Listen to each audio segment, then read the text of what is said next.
Joe Biden, as vice president, got his son some really, really lucrative things, and his son, as part of that obligation, had to kick up some cash for dad.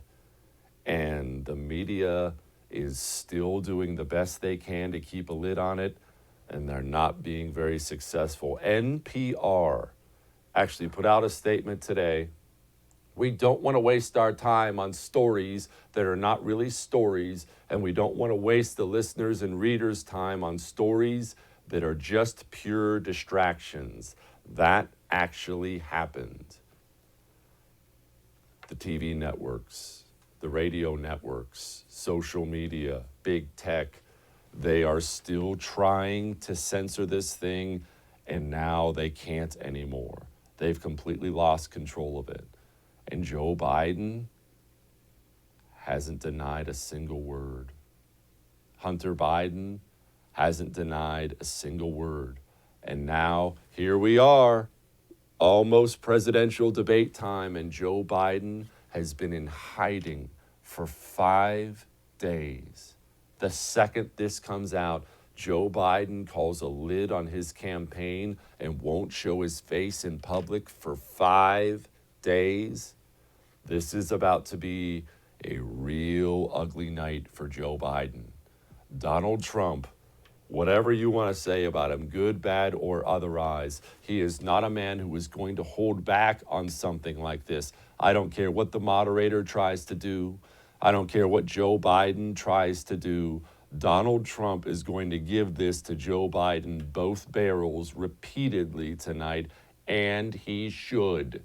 And don't you dare listen to anybody, pundit or politician on the right, who says this stuff is out of bounds. If Joe Biden personally enriched himself for 8 years as vice president of the United States, basically using his son as a slush fund for commie cash, that is the very definition of a big deal, and the American people deserve to know it before Joe Biden is possibly elected president of the United States of America. In fact, let me help you out, because life is all about pruning your tree. As you get older, you prune the trees of your interests. You realize there's only so much time in the day. You prune the trees of your friends. You don't acquire more. You generally cut one out here, cut one out there. For instance, I don't do high maintenance people. The second I sniff high maintenance, gone. We don't talk anymore. That's just how I live my life. You also need to prune your pundit tree. That can be painful sometimes. You have certain people you watch and listen to and read every day, trying to get boned up on the news, get a perspective here, get a perspective from there. Anybody you watch, listen to, or read who tells you Donald Trump shouldn't talk about this should get the snips from you off your prune tree today. That is a born loser who will always be a loser, and I have to tell you something, wants to be a loser. We have too much of that. I told you the other night about the Republican mentality of being a loser.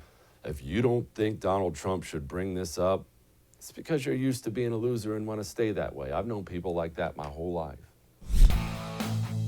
Hey, thanks so much for watching The First on YouTube. If you liked what you saw, go ahead and like and subscribe. You heard me, like it, subscribe. You'll get a lot more of it and a lot more of me.